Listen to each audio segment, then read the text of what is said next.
June preparation. This month's scripture. For everything there is a season and a time for every matter under heaven. A time to be born and a time to die. A time to plant and a time to pluck up what is planted. A time to kill and a time to heal. A time to break down and a time to build up. A time to weep and a time to laugh. A time to mourn and a time to dance. A time to cast away stones, and a time to gather stones together. A time to embrace, and a time to refrain from embracing. A time to seek, and a time to lose. A time to keep, and a time to cast away. A time to tear, and a time to sow. A time to keep silence, and a time to speak. A time to love, and a time to hate. A time for war, and a time for peace.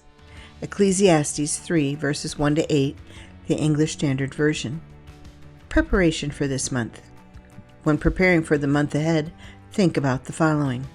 There is a balance in all things when we are willing to set that as a goal. Food for thought. This month's scripture is a reminder that there is a time for everything in life. While this may be especially true when it comes to loss, a time to grieve and a time to heal, it can also teach us how to handle the losses we experience in life. Loss can come in many forms: the death of a loved one, the death of a relationship, or even the loss of a job. Whatever form it takes, being open to grieving in that season and moving forward will help us heal and grow. The scripture reminds us that there is a time to weep and a time to laugh, a time to mourn and a time to dance. This means that we should not linger too long on our sadness, but instead find ways to honor the people or things we have lost, while still finding joy in living. We can do this by cherishing happy memories from our past experiences, or finding new ways to fill the void left by our losses. It is important not to forget what has been lost, but instead find ways of celebrating and honoring them in our own unique way. It is important for us to remember that a time to lose does not mean that all hope is lost, but rather an opportunity to grow and learn from our experiences. Whenever we face difficult times with courage and strength, we open up space for healing and growth despite our losses. With patience and compassion toward ourselves, we can make sense of the pain associated with these difficult moments in life, while also learning valuable lessons along the way. This month's goals.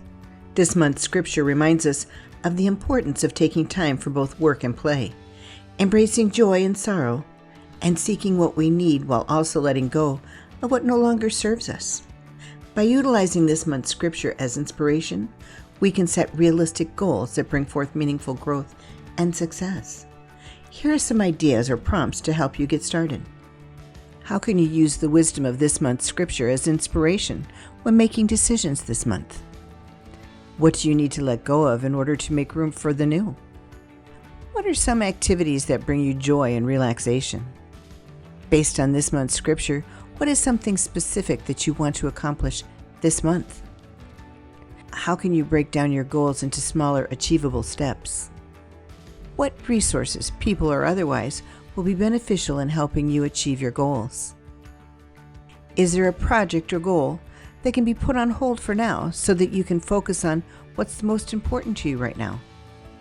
This month, try to set goals that will bring out meaningful growth and success for this chapter in your journey.